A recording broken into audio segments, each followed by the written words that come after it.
আসসালামু আলাইকুম ওয়া রাহমাতুল্লাহ। মেরাজের রাত্রিতে আল্লাহ রাব্বুল আলামিন মুহাম্মদ রাসূলুল্লাহ সাল্লাল্লাহু আলাইহি ওয়াসাল্লামকে স্বাগত জানানোর জন্য ফেরেশতাদেরকে আদেশ করলেন, হে ফেরেশতাগণ, আজকে রাতে আমার তাসবিহ পড়া বন্ধ করে দাও, আমার হামদ পড়া বন্ধ করো, আজকে রাতে আমার বাধ্যতা ত্যাগ করো, আজকে রাতে জান্নাতুল ফিরদাউসকে পোশাক ও অলংকার দ্বারা সজ্জিত করো। হে জিব্রাইল, আমার এই বার্তাটি মিকাইলকে শুনিয়ে দাও, সে যেন রিজিকের চাবিকে নিজের হাত থেকে নামিয়ে দেয়। ইসরাফিলকে বলে দাও, সে কিছু সময়ের জন্য তার কাজকে যেন বিরত রাখে।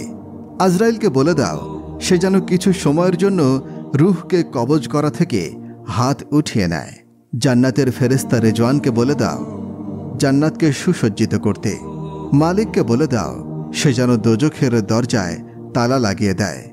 উন্মুক্ত রূহ যেগুলো বিচরণ করছে তাদেরকে বলে দাও, রাস্তা থেকে যেন সরে দাঁড়ায়, আর তারা যেন সকলে জান্নাতের মহলের ছাদের উপরে দাঁড়িয়ে থাকে। জান্নাতের ছাদের উপর এমনভাবে দাঁড়িয়ে যাও যাতে করে এটি বোঝা যায় যে তোমরা রব্বে করিমের হাবিবের জন্য অপেক্ষা করছ। সুবহানাল্লাহ। মাশরিক থেকে মাগরিব পর্যন্ত যতগুলো কবর আছে তাদের কবর থেকে সাময়িক সময়ের জন্য আযাব তুলে নাও। আজকের রাত শবে মেরাজ। আমার মাহবুব হযরত মুহাম্মদ সাল্লাল্লাহু আলাইহি ওয়াসাল্লামকে স্বাগত জানানোর জন্য তৈরি হয়ে যাও। আল্লাহু আকবার। রব্বে ইলাহির হুকুমে চোখের পলকে সবকিছু পরিবর্তন হয়ে যায়। রব্বুল আলামিনের হুকুম হলো, হে জিব্রাইল, নিজের সাথে করে ৭০,০০০ ফেরেশতা নিয়ে যাও। আল্লাহ পাকের হুকুম শোনা মাত্র জিব্রাইল আলাইহিস সালাম জান্নাতে চলে গেলেন এবং একটি বাহনের ব্যবস্থা করলেন, যেটি আজ পর্যন্ত না কোনো শাহিনশার ভাগ্যে জুটেছে, আর না তো কেউ কোনোদিন চিন্তা করেছে বা কোনো মানব চক্ষু কোনোদিন দেখেছে। কেউ এই বাহনের সম্পর্কে চিন্তাও করতে পারেনি। আর সেই বাহনের নাম ছিল বোরাক। তাফসিরে রুহুলে বর্ণনা রয়েছে, নবী করিম সাল্লাল্লাহু আলাইহি ওয়াসাল্লামের এর আগে কখনো বোরাক সম্পর্কে কোনো ধারণা ছিল না, এমনকি তিনি আরোহণ করেননি। মাহে রজবের ২৭ রাত, আকাশ সম্পূর্ণ পরিষ্কার, বাতাসে এক অদ্ভুত পরিবেশ, চারপাশে সুঘ্রাণ। রাত্রি ধীরে ধীরে নিজের ইচ্ছে মতো তার গন্তব্যস্থলে অতিক্রম করে চলছে। নক্ষত্ররা নিজের ইচ্ছে মতো খুশিতে ঝলমল করছে। সম্পূর্ণ পৃথিবী নিস্তব্ধ, চুপচাপ হয়ে গিয়েছে। এমন সময় একটি আসমানি দুনিয়ার দরজা খুলে গেল, আর ঠিক সেই সময় হযরত জিব্রাইল আলাইহিস সালাম তার বিশাল নুরানি ফেরেশতা বাহিনী নিয়ে বোরাক সমেত রাসূল সাল্লাল্লাহু আলাইহি ওয়াসাল্লামের সামনে উপস্থিত হলেন। জিব্রাইল উপস্থিত হয়ে কোনো কথা না বলে সোজা দাঁড়িয়ে থাকলেন, কারণ হাবিবুল্লাহ চোখ বন্ধ করে হৃদয়কে প্রশান্তি দিয়ে আরাম করছিলেন। হযরত জিব্রাইল আলাইহিস সালাম হাত বেঁধে দীর্ঘক্ষণ দাঁড়িয়েছিলেন আর ভাবছেন, যদি শব্দ করে তাকে জাগ্রত করি তাহলে হাবিব আল্লাহর সাথে বেয়াদবি হয়ে যাবে। তিনি চিন্তা করছিলেন রাসূল সাল্লাল্লাহু আলাইহি ওয়াসাল্লামকে তিনি জাগ্রত করবেন কিভাবে। আর ঠিক সেই সময় আরশ থেকে হুকুম নাজিল হলো, হে জিব্রাইল, তুমি আমার মাহবুবের কদম মোবারকে চুমু দিয়ে দাও, যাতে করে তোমার মুখের ঠান্ডা স্পর্শে আমার মাহবুবের চোখ খুলে যায়। আল্লাহু আকবার।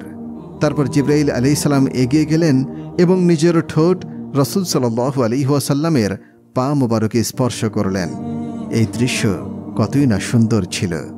যখন জিব্রাইল আলাইহিস সালাম মুহাম্মদ মুস্তাফা সাল্লাল্লাহু আলাইহি ওয়াসাল্লামের কদমে চুমু দিলেন, হযরত জিব্রাইল আলাইহিস সালামের ঠোঁটের স্পর্শ পেয়ে নবী মুহাম্মদ সাল্লাল্লাহু আলাইহি ওয়াসাল্লাম জাগ্রত হলেন আর বললেন, হে জিব্রাইল, কি মনে করে এসেছ? তখন জিব্রাইল আলাইহিস সালাম বললেন, ইয়া রাসূলুল্লাহ, ইয়া হাবিব আল্লাহ, আল্লাহ রাব্বুল আলামিনের অনেকগুলো হুকুম নিয়ে আজ আপনার কাছে হাজির হয়েছি। ইয়া রাসূলুল্লাহ, আপনি দেখতে পাচ্ছেন আমার পেছনে বিশাল নুরানি ফেরেশতার বাহিনী। আল্লাহ রাব্বুল আলামিন আপনার সাক্ষাৎ করার জন্য উদ্বিগ্ন হয়ে পড়েছেন। আপনি আপনার তাশরিফ নিয়ে চলুন। এই জমিন থেকে আসমান পর্যন্ত সমস্ত মাখলুক আজ অধীর অপেক্ষায় হাত বেঁধে দাঁড়িয়ে আছে। ইয়া হাবিবাল্লাহ, শুধুমাত্র আপনাকে এক নজর দেখার জন্য, স্বাগত জানানোর জন্য তারা অপেক্ষমান। আর এই কথাটি মেরাজে নবুয়তে বর্ণনা করা আছে। তারপর রাসূল সাল্লাল্লাহু আলাইহি ওয়াসাল্লাম সফরের জন্য প্রস্তুতি নিতে শুরু করলেন। আর এমন সময় হজরত জিব্রাইল আলাইহিসসালাম রাসূল সাল্লাল্লাহু আলাইহি ওয়াসাল্লামের শরীরকে কুদরতি হাত দিয়ে দুভাগে বিভক্ত করলেন এবং ভেতর ওটা ধুয়ে পরিষ্কার করে দিলেন। রাসূল সাল্লাল্লাহু আলাইহি ওয়াসাল্লাম হাদিসে ইরশাদ করেন, আমার কাছে ফেরেশতা আসলো এবং আমার বুক দুই ভাগে বিভক্ত করল। তারপর আমার হৃদয়কে বের করা হলো এবং আমার কাছে একটি স্বর্ণের পেয়ালা নিয়ে আসা হলো, আর যেটি ঈমান এবং হিকমত দ্বারা পরিপূর্ণ ছিল। তারপর আমার হৃদয়কে সেটি দ্বারা ধৌত করা হলো এবং যার ফলে আমার হৃদয় ঈমান এবং হিকমতে পরিপূর্ণ হয়ে গেল। সুবহানাল্লাহ। আর তারপর সেটিকে তার নিজস্ব স্থানে আগের ন্যায় বসিয়ে দেওয়া হলো। এটি বুখারী শরীফে এসেছে, কিন্তু মুসলিম শরীফে বলা হয়েছে হজরত জিব্রাইল আলাইহিসসালাম আমার সিনাকে চিরে দুই ভাগ করলেন, তারপর আমার হৃদয়কে বের করে সেটিকে জমজমের পানি দ্বারা ধৌত করলেন। পরবর্তীতে সেটিকে আবার তার নিজ স্থানে রেখে বন্ধ করে দিলেন। ফাতাহুল বারিতে উল্লেখ আছে, হজরত ইব্রাহিম আলাইহিসসালাম বলেন, এ হৃদয় সমস্ত রকম জিনিস থেকে পবিত্র। যার দুটো চোখ আছে তারা এটা দেখে থাকে, যার দুটো কান আছে তারা এটা শুনে থাকে। রাসূলের হৃদয়কে বের করে ধুয়ে পরিষ্কার করাতে অনেক শিক্ষা লুকিয়ে আছে, যার মধ্যে একটি এরকম যে এটি করার ফলে কিছু ঐশ্বরিক শক্তি যুক্ত হয়ে যায় এবং যাতে করে রাব্বে ইলাহির দিদার করতে কোনো সমস্যা না হয়। আল্লাহর রাসূলকে আধ্যাত্মিকতার চূড়ান্ত লেভেলে পৌঁছানোর জন্য এক বিশেষ প্রস্তুতি হচ্ছে এটি। এরপর রাসূল সাল্লাল্লাহু আলাইহি ওয়াসাল্লামের মাথা মোবারকে নুরানি পাগড়ি বাঁধা হলো। আল্লামা কাশ্মীরি রহমতুল্লাহ আলাইহি বলেন, শবে মেরাজে হুজুর আকরাম সাল্লাল্লাহু আলাইহি ওয়াসাল্লামের মাথা মোবারকে যে ইমামা শরীফ পরানো হয়েছিল, সেই ইমামা বা পাগড়িকে হজরত আদম আলাইহিস সালামের জন্মের থেকেও ৭,০০০ বছর আগে তৈরি করা হয়েছিল। ৪০,০০০ নুরানি ফেরেশতা এর সম্মান ও দেখভাল করার জন্য চারপাশে দাঁড়িয়ে থাকত। তারপর হজরত জিব্রাইল আলাইহিস সালাম রাসূল সাল্লাল্লাহু আলাইহি ওয়াসাল্লামকে নূরের একটি চাদর পরালেন। মেরাজে নবুয়তে এই কথাটি উল্লেখ আছে যে হুজুরে আকরাম সাল্লাল্লাহু আলাইহি ওয়াসাল্লাম বোরাকের কথা বর্ণনা করতে গিয়ে ইরশাদ করলেন যে তার কাঁধ শুধু মনে মুক্তার মতো জ্বলজ্বল করছিল, তার পায়ে যেন বিদ্যুৎ চমকাচ্ছিল, গর্দান রবি দ্বারা সাজানো হয়েছিল, আর তার উপর বেহেশতি পশম ছিল, তার কপালে লা ইলাহা ইল্লাল্লাহু মুহাম্মাদুর রাসূলুল্লাহ সাল্লাল্লাহু আলাইহি ওয়াসাল্লাম লেখা ছিল। এমনি করে কিছু সময় পর সেই সময়টি চলে আসলো যখন মুহাম্মদ সাল্লাল্লাহু আলাইহি ওয়াসাল্লাম বোরাকের উপরে বসে গেলেন।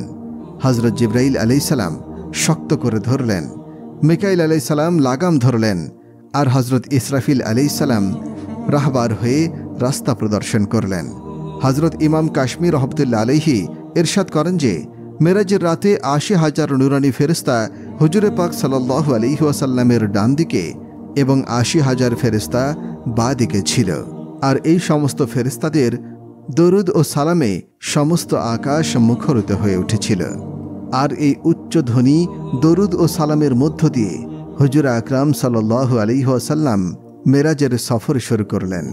এই ঘটনাকে কোরআনুল কারিমে আল্লাহ রাব্বুল আলামিন কিছুটা এমনভাবে উল্লেখ করেছেন যে তিনি পবিত্র আল্লাহ, যিনি তার প্রিয় বান্দা আর হাবিবকে রাত্রে ভ্রমণ করিয়েছেন মসজিদুল হারাম থেকে মসজিদুল আকসা পর্যন্ত, যার আশেপাশে আমি বরকতময় করেছি, যাতে আমি তাকে আমার নিদর্শন সমূহ দেখাতে পারি।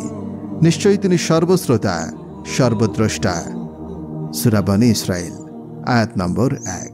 আল্লাহর রাসূল সাল্লাল্লাহু আলাইহি ওয়াসাল্লাম খুবই শান ও শওকতে মসজিদে আকসার দিকে রওনা হলেন। এই সময়টি কেমন সময় ছিল, যখন সব দিক থেকে শুধু আলো আর আলো বইছিল। বাহন বোরাক আলোকিত, আরোহী আলোকিত, বরযাত্রীরা আলোকিত, মেজবান আলোকিত, মেহমান আলোকিত, আলোকিত চারপাশ। পাহাড় পর্বত মরুভূমিকে অতিক্রম করে এক আলোর খেলা চলছে আকাশে। সুবহানাল্লাহ। হযরত জিবরাইল আলাইহিস সালাম বললেন, ইয়া রাসূলুল্লাহ, আপনি এখানে নেমে 2 রাকাত নফল নামাজ পড়ে নিন। এটি আপনার হিজরতের স্থান মদিনায়ে তাইয়্যিবা। নফল নামাজ আদায় করার পর পুনরায় সফর শুরু হলো। রাস্তাতে একটি জায়গায় সামনে আসলো, আর যেখানে হযরত মুসা আলাইহিস সালামের কবর। হুজুরে আকরাম সাল্লাল্লাহু আলাইহি ওয়াসাল্লাম এই অবস্থাতে ইরশাদ করেছেন, মেরাজের রাত্রিতে আমি যখন সফরে ছিলাম তখন দেখলাম একটি স্থানে মুসা আলাইহিস সালামের কবর এবং তিনি তার কবরে দাঁড়িয়ে নামাজ আদায় করছিলেন। তারপর দেখতে দেখতে বাইতুল মুকাদ্দাসে চলে আসলো, আর সেখানে একটি দীর্ঘ লাইন আমাকে সালাম দেওয়ার জন্য দাঁড়িয়েছিল। সুবহানাল্লাহ। আরও একটি লাইন দাঁড়িয়ে আছে আমাকে স্বাগত জানানোর জন্য। আর মোটামুটি 1,24,000 আম্বিয়া আমার সাক্ষাতের জন্য উদ্বিগ্ন হয়ে দাঁড়িয়ে আছে। এরপর রাসূল সাল্লাল্লাহু আলাইহি ওয়াসাল্লাম সেই জায়গায় তাশরিফ নিয়ে গেলেন, যেটিকে বাবি মুহাম্মদ রাসূলুল্লাহ সাল্লাল্লাহু আলাইহি ওয়াসাল্লাম বলা হয়ে থাকে। হযরত জিবরাইল আলাইহিস সালাম একটি পাথরের কাছে আসলেন। এরপর হযরত জিবরাইল আলাইহিস সালাম সেই পাথরের উপরে আঙ্গুল দিয়ে একটি ছিদ্র করে দিলেন, আর সেই বোরাককে সেখানে বেঁধে রাখলেন। আর এটি তাফসির ইবনে কাসিরে উল্লেখিত রয়েছে। এরপর রাসূল সাল্লাল্লাহু আলাইহি ওয়াসাল্লাম মসজিদুল আকসাতে প্রবেশ করলেন, আর সেই পুরো স্থান জুড়ে শুধুমাত্র আলো চমকাচ্ছিল। সকল নবী রাসূলরা সাল্লাল্লাহু আলাইহি ওয়াসাল্লামকে সম্মানসূচক সালাম দিতে থাকলেন, আর হযরত জিবরাইল আলাইহিস সালাম আজান দিচ্ছিলেন। সমস্ত আম্বিয়া রাসূলগণ তার শানে দাঁড়িয়েছিলেন। যখন কাতার ঠিক হয়ে গেল, তখন রাসূল সাল্লাল্লাহু আলাইহি ওয়াসাল্লাম এগিয়ে গিয়ে ইমামতি শুরু করলেন, আর সমস্ত আম্বিয়া কেরাম রাসূল সাল্লাল্লাহু আলাইহি ওয়াসাল্লামের পেছনে 2 রাকাত নামাজ আদায় করলেন। আর এই নামাজ আদায় করার পর মুহাম্মদুর রাসূলুল্লাহ সাল্লাল্লাহু আলাইহি ওয়াসাল্লাম আনুষ্ঠানিকভাবে ইমামুল মুরসালিন ওয়ান নবিয়্যিন এই উপাধি পেয়ে গেলেন। এ সময় মালাইকা এবং আম্বিয়াগণ সকলেই দাঁড়িয়েছিলেন, কেননা বাইতুল মুকাদ্দাসে এমন দৃশ্য তারা আর কখনো দেখেনি। আর সেখান থেকে উড়তে শুরু করল মহত্ব আর উচ্চতার পতাকা। তারপর আরও একবার দরুদ সালামে প্রতিধ্বনি হয়ে আকাশ কেঁপে উঠল, নূরে নূরান্বিত চারপাশ। ঠিক এই সময় রাসূল সাল্লাল্লাহু আলাইহি ওয়াসাল্লাম নিজের ভাষায় বলেন, আমি যে বাহনে ছিলাম তার নাম বোরাক। এই বোরাকের গতি সম্পর্কে শুধু এতটুকুই বলবো, চোখের পলকের শেষ বিন্দুতে এই বোরাকের প্রথম পা ছিল। আল্লাহু আকবার। তারপর সঙ্গে সঙ্গে প্রথম আসমানে চলে আসলো। হযরত জিবরাইল আলাইহিস সালাম দরজা খটখট করলেন। প্রথম দরজার দারোয়ান জিজ্ঞাসা করলেন, কে? ওপার থেকে জিবরাইল জবাব দিলেন, আমি জিবরাইল। তখন দারোয়ান জিজ্ঞাসা করলেন, কিন্তু তোমার সঙ্গে কে? তখন জিবরাইল আলাইহিস সালাম বললেন, মুহাম্মদ মুস্তাফা সাল্লাল্লাহু আলাইহি ওয়াসাল্লাম। তখন দারোয়ান বললেন, মারহাবা। এরপর দরজা খোলা হলো। প্রথম আসমান হুজুর সাল্লাল্লাহু আলাইহি ওয়াসাল্লামকে স্বাগত জানালো। তারপর দ্বিতীয় আসমানে হযরত ঈসা আলাইহিস সালাম এবং হযরত ইয়াহইয়া আলাইহিস সালামের সাথে নবীজি সাল্লাল্লাহু আলাইহি ওয়াসাল্লামের সাক্ষাৎ হলো। তারপর তৃতীয় আসমানে হযরত ইউসুফ আলাইহিস সালাম স্বাগত জানালেন।